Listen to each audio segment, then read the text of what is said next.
طبعا البارحة خلصنا امتحانات جراحة عامة بعد ضغط دام شهر ونص.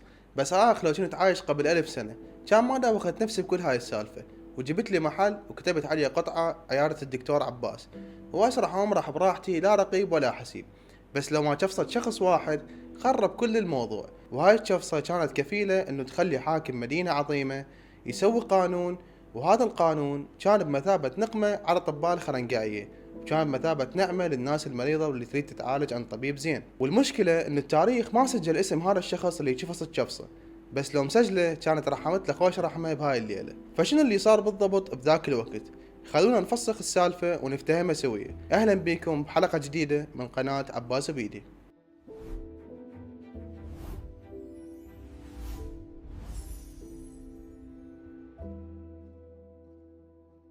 اهلا وسهلا بك صديقي العزيز. اليوم راح نبدأ حلقتنا بمثل عراقي يقول مو كل مدعبل جوز.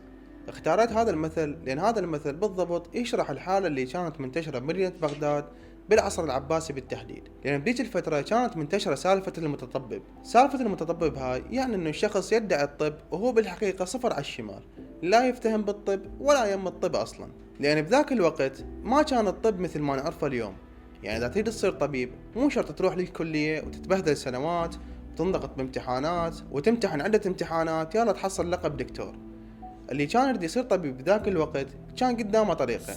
الطريق الأول من خلال مرافقتك للأطباء الكبار اللي لهم وزنهم بذاك الوقت، واللي كانوا موجودين بمكان يسموه البيمارستان.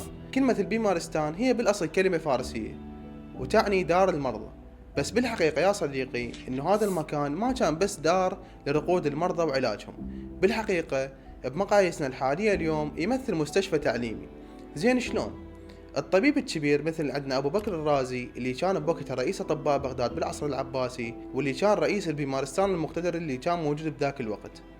الطبيب الكبير لما يفتر بالمستشفى ويروح يشوف المرضى، كانوا الطلاب اللي يحبون يتعلمون الطب يمشون وراء الدكتور الكبير بالمستشفى، ولما يوصل الدكتور عند المريض الطلاب يسوون دائرة حول الدكتور ويراقبون الدكتور شلون قاعد يسوي الفحص، وهم من الدكتور يعلمهم عن طرق الفحص وطرق العلاج ويشرح لهم على المرض أكثر. وبنفس الوقت هذا البيمارستان كان يحتوي على مكتبة طبية ضخمة، فالطالب لما كان يشوف الحالة المرضية والدكتور الكبير يشرح له عنها، كان الطالب ورا ما يخلص هاي السالفة يروح يركض للمكتبة، وهناك يقعد يفهم عن المرض أكثر وطرق العلاج وطرق الفحص. وبهاي الطريقة كانوا الطلاب يتدربون حتى يصيرون أطباء جيدين وماهرين. بس المشكلة ما كانوا بالأطباء اللي كانوا يتعلمون بهاي الطريقة، المشكلة كانت بالطريقة الثانية اللي كانت تصير. الطريقة الثانية يا صديقي اللي ممكن تصير بيه طبيب أو بين قوسين متطبب، هو أنك تروح السوق الوراقي وهناك تشتري لك كم كتاب طبي وتحفظ كم مصطلح طبي وتقوم تتفيك بها على الناس وتدعي انك طبيب. طبعا هذا الطريق استخدموه الكلاوتشيه، وبصراحة هم كانوا دهات وكلاوتشيه بنفس الوقت، لان هم استغلوا ثغرة جدا مهمة. لان بذاك الوقت ما كان اكو فد نص او قانون معين يمنع الشخص انه يفتح عيادة اذا ما كان متعلم على ايد اطباء كبار ومارس الطب بالبيمارستان. فهم سووا راحوا السوق الوراقين جابوا كم كتاب وحفظوا كم معلومة طبية وادعوا ان هم اطباء واستغلوا هاي الثغرة القانونية. بس بالحقيقة مثل ما قلنا ان هم اصلا يدعون الطب وما يفتهمون شي بالطب. فالساحة انترست متطببين، وما يحتاج اقول لك ليش الواحد كان ممكن يحاول انه يصير طبيب او متطبب بذاك الوقت. طبعا دول اللي حاولوا يصيرون متطببين بذاك الوقت ممكن يحاولوا يحصلون فلوس او مكانة اجتماعية. السالفة ما طولت هواي، وواحد من دول المتطببين شفصة فشفصة كلش قوية. فبسنة 931 واحد من دول الخرنقعية تسببوا بموت شخص، وهذا الخبر كان بمثابة القشة التي قسمت ظهر البعير. طبعا التاريخ ما ذكر اسم هذا الشخص اللي شفص هاي الشفصة، لأن بذاك الوقت اعتبروا أن هذا الشخص نكرة أصلا وما يستاهل أنه نذكره بكتب التاريخ ونخلد اسمه. وبنفس الوقت المشكلة التاريخ ما ذكر الطريقة اللي سببت بموت هذا الشخص. بس من خلال البحث اللي سويته ممكن أقول لك على سالفتين وانت براحتك قول من هي اللي سببت بالوفاة. الطريقة الأولى كانوا يسوون عملية الفصد. بكل بساطة هاي العملية تعني عملية سحب الدم، وهاي الطريقة كانوا متبعين بها نظرية الإخلاط الأربعة، إنه يسحبون جزء من دم المريض، وهاي الطريقة كانوا يعالجون بها عدة أمراض. فطبعا ممكن أحد المتطببين ذولا اللي ما دارسين تشريح أصلا وما يندري وين الأوردة السطحية ولا الشرايين العميقة، فممكن يكون عن طريق الخطأ ضرب شريان معين وخلى المريض ينزف ويدخل بصدمة نسفية اللي هي الهيموراجيك شوك، والمريض تصفى قدامه وهو ما عرف يتصرف ولا يوقف النزف، لأنه هو أصلا نصردن وما يفتهم شيء. والسالفة الثانية اللي هي الأدوية، طبعا بذاك الوقت كانوا يستخدمون المسهلات العنيفة والمسكنات القوية اللي تحتوي على الأفيون، فممكن يكون أحد المتطببين ما عرف يحسب الجرعة الصح على حسب وزن المريض وعمره وحالته الصحية، فممكن يكون انطاه جرعة زايدة وتسبب بالوفاة. وهسه انت عرفت أشهر سببين كانوا يؤدن للوفاة بذاك الوقت، وانت براحتك حير وشوف من هي اللي صارت. زين يا ضلعي، انت هسه ممكن تقول لي هذا الرجال ايش ودى على هذا المتطبب اللي ما يفتهم شيء وتسبب بوفاة؟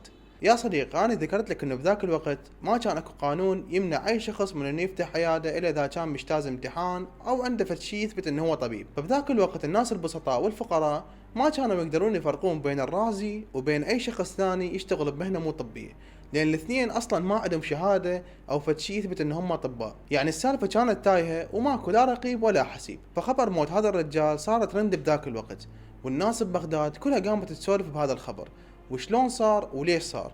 فالخبر بسرعة وصل للخليفة اللي بذاك الوقت كان المقتدر بالله.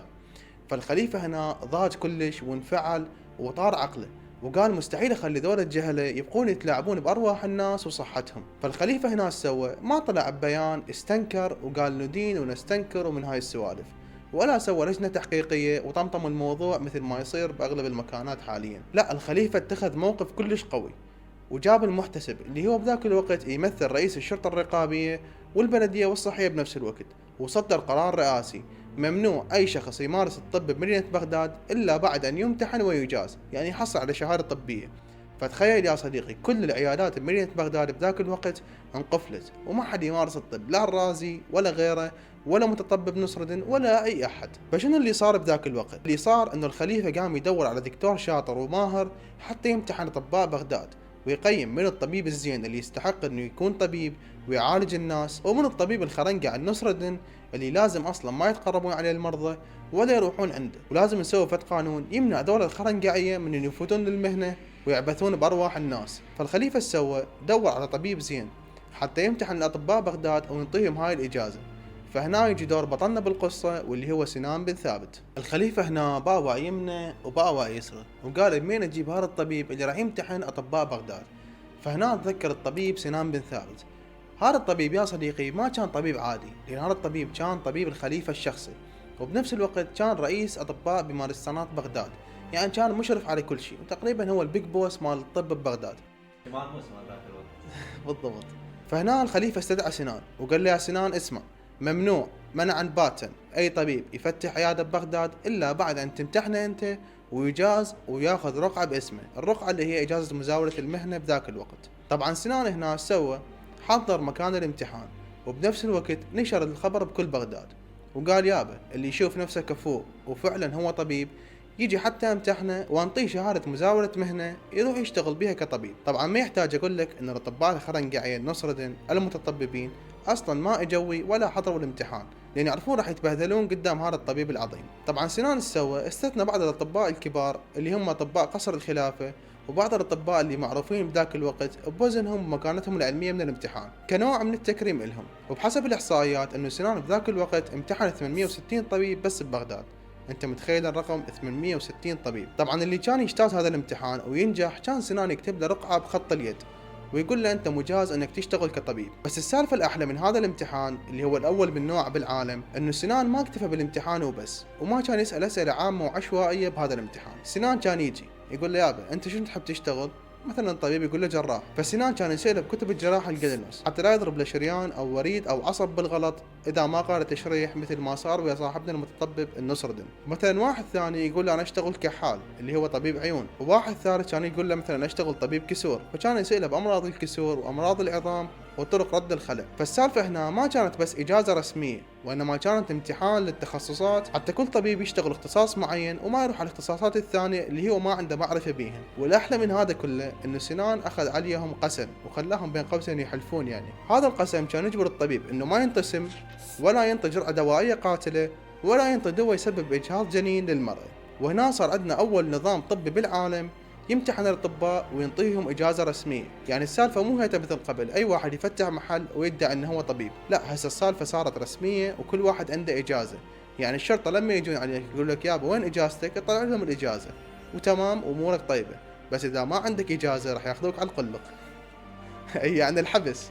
طبعا يا صديقي هذا النظام ما ظل محصور ببغداد وبس، وإنما انتقل لدول كثيرة أوروبية، ومنها فريدريك الثاني أصدر مرسوم يلزم أطباء إيطاليا بأنه يجتازون امتحان مزاولة المهنة للطب قبل لا يبدون بممارسة الطب. وهذا النظام اللي بدأ ببغداد اليوم يمثل حجر الأساس لامتحانات مزاولة المهنة بكل دول العالم. تقريبا اليوم كل دولة بالعالم عندها امتحان مزاولة المهنة الخاص بها، يعني ما تقدر تشتغل طبيب بدولة معينة إلا تجتاز امتحان مزاولة المهنة الخاص بها، مثل يو اس ام والبلاب. فاليوم كل ما تتعب بالامتحانات وتتذكر ضغط الدراسة، تتذكر انك قاعد تحمي ارواح الناس والمسؤولية اللي عليك من الخرنقعية اللي ممكن يؤدون بحياة الناس للوفاة. وطبعا الصراع ما بين الاطباء الحقيقيين والمدعين للطب اليوم ما وقف، وهذا بفضل السوشيال ميديا، واي واحد قام يفتح الكاميرا مالته وينشر معلومات طبية غلط أو ينطي وصفات طبية وعلاجات الأمراض وهو أصلا ما دارس طب ولا يعرف حرف واحد بالطب. ومثال على هذا الطبيب اللي أصلا ما راح أذكر اسمه، مثل المتطبب اللي ما ذكر اسمه، وبسببه 3 حالات عندهم سكري وقفوا الإنسولين ودخلوا بدايابيتك كيتوسيدوزيس وانتقلوا الى رحمة الله. فاليوم لما تسمع اي احد يحكي بالطب حتى لو له شهادة انه هو طبيب، لازم تروح وتتأكد وتبحث من المعلومات اللي قاعد يقولها حتى لا توقع بنفس الغلط، وممكن هذا الغلط يؤدي بحياتك اصلا للوفاة. شاركوني برأيكم بالتعليقات، هل اليوم نحتاج شخص مثل سنان بن ثابت او المقتدى بالله حتى يرجعون يسوون نظام طبي ونخلص المجال الطبي من الناس اللي مدعين للطب او لا؟ فهاي كانت حلقتنا لليوم من عباس بيديا. إذا تحب مثل هذا النوع من الحلقات اللي يربط لك التاريخ بالوقت الحاضر، تابعنا ولا تبخل علينا بزر الإعجاب. أشوفكم على خير، في أمان الله.